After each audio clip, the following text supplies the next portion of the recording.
Good morning, children. How are you?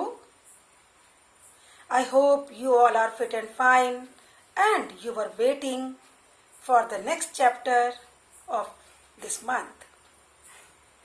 But before starting the new chapter, I would like to say something.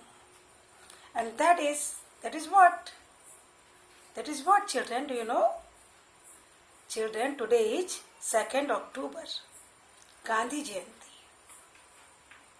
Did you remember the function of the last year? Oh, I know that you all are missing that function. Children, today the nation is celebrating 151st birth anniversary of Mahatma Gandhi. Do you know that what was the main teaching of Mahatma Gandhi? If you not know, you should know it. बच्चों, महात्मा गांधी जी की इस 151 birth anniversary पर हमें उनसे कुछ जरूर सीखना चाहिए, और वो सीखना चाहिए, वो हमारे लिए बहुत काम की चीज है, हम सब के लिए बहुत काम की चीज है। बच्चों, उन्होंने जीवन भर सच बोला। उन्होंने कहा जीवन में अनुशासन का महत्व है, जीवन में मॉरल वैल्यूज का महत्व है, जीवन में हमेशा हमें सच की राह पर ही चलना चाहिए। It is written that truth always wins. कहा जाता है सच हमेशा ही जीतता है, भले ही देर हो, लेकिन लास्ट में सच की ही जीत होती है। तभी कहते हैं सत्यमेव जयते। तो हमें सच ही बोलना चाहिए, कैसी भी कंडीशन हो, कुछ भी हो, हमें सच का दामन कभी नहीं छोड़ना चाहिए।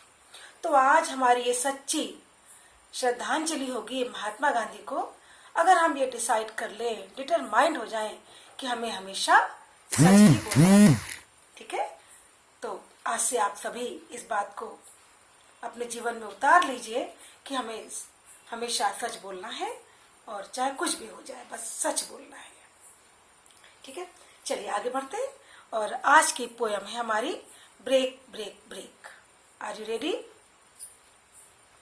Okay, it is on the page number 89. It is on the page number 89. Okay, children? This poem is written by Alfred Lord Tennyson. बच्चों, ब्रेक का मीनिंग होता है तोड़ना या टूटना। ठीक है? लेकिन इस पोयम में ब्रेक का जो भाव है, जो फीलिंग है, जो मीनिंग है, वो भी ब्रेक के ही मीनिंग में है, लेकिन थोड़ी सी डिफरेंट भी है। तो हम लोग पोयम पढ़ने से पहले इसके पोएट के बारे में जान लेते हैं। जैसा कि मैंने अभी कहा, एल्फ्रेड लॉर्ड टेनिसन ने ये पोयम लिखी है। तो ये पोयम जो है ना, एक एलेजी है। बच्चों, एलेजी मीन्स होता है शोक गीत, जो किसी की मृत्यु पर लिखा जाता है।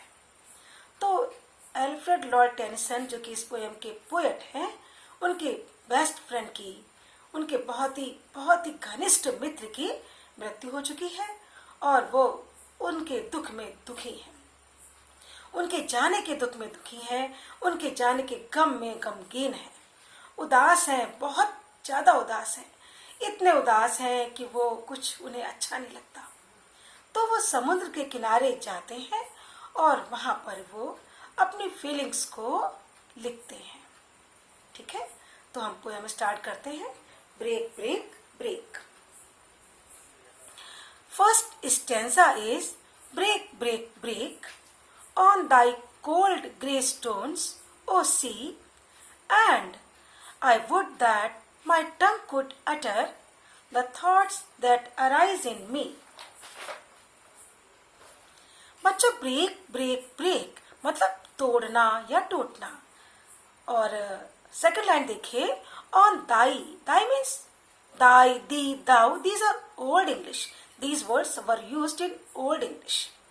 तो ओल्ड इंग्लिश में, शेक्सपियरन इंग्लिश में इन तरह के वर्ड्स का ना बच्चों यूज होता है।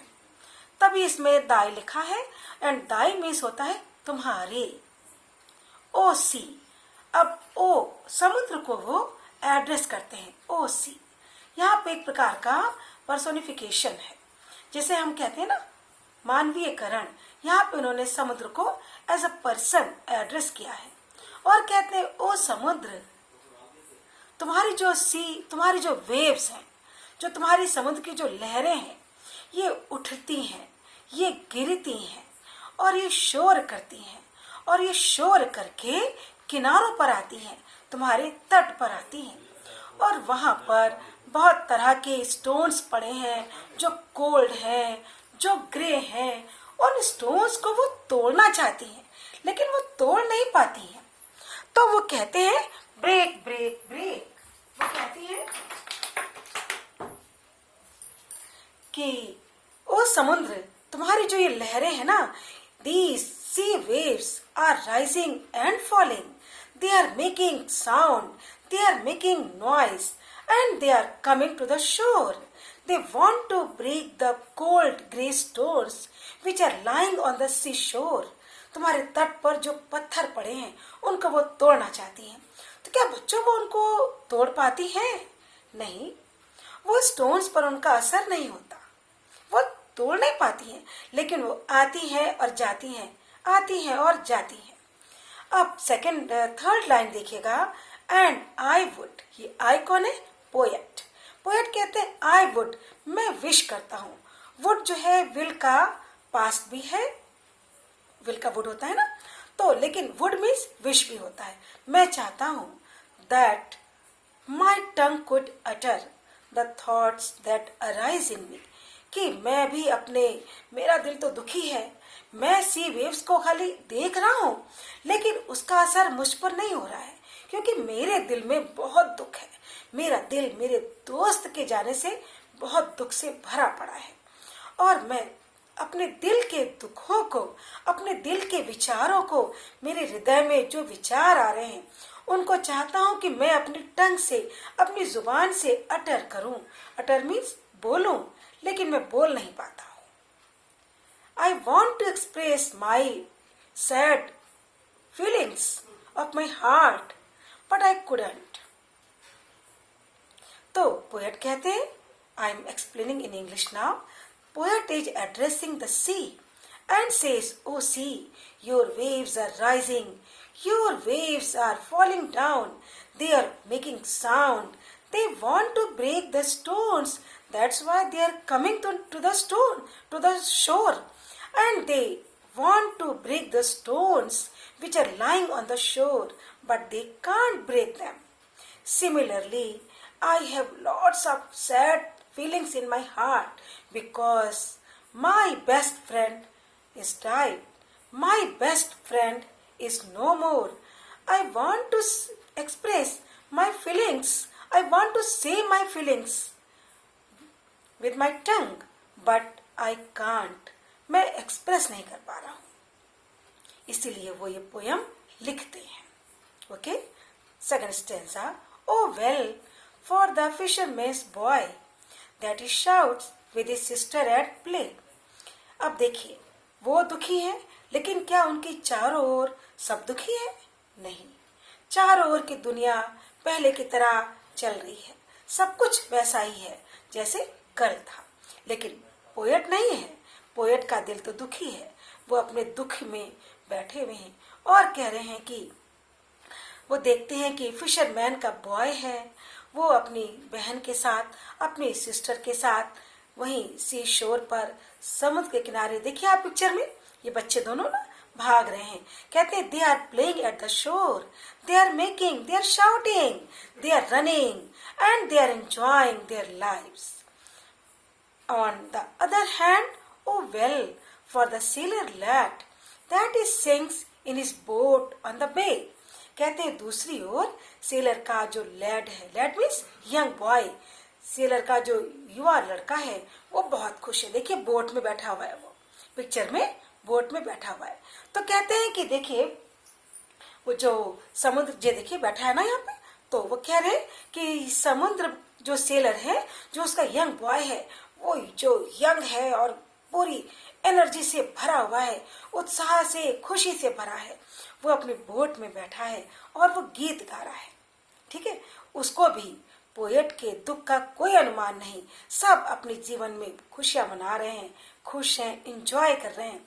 लेकिन पोएट दुखी है क्योंकि उसका फ्रेंड, उसका बेस्ट फ्रेंड अब नहीं है। Poet is saying that the fisherman's boy is playing with his sister. They are making joy. They are shouting. They are running at the seashore. And on the other hand, the sailor's young son is sitting in his boat and he is also singing. He is also enjoying his life. But the poet is not. The poet is very sad, deeply sad. And because of his friend's death, he is expressing his feelings by writing this poem. Okay? Third stanza is, and the stately ships go on to their haven under the hill, but oh, for the touch of a vanished hand and the sound of a voice that is still.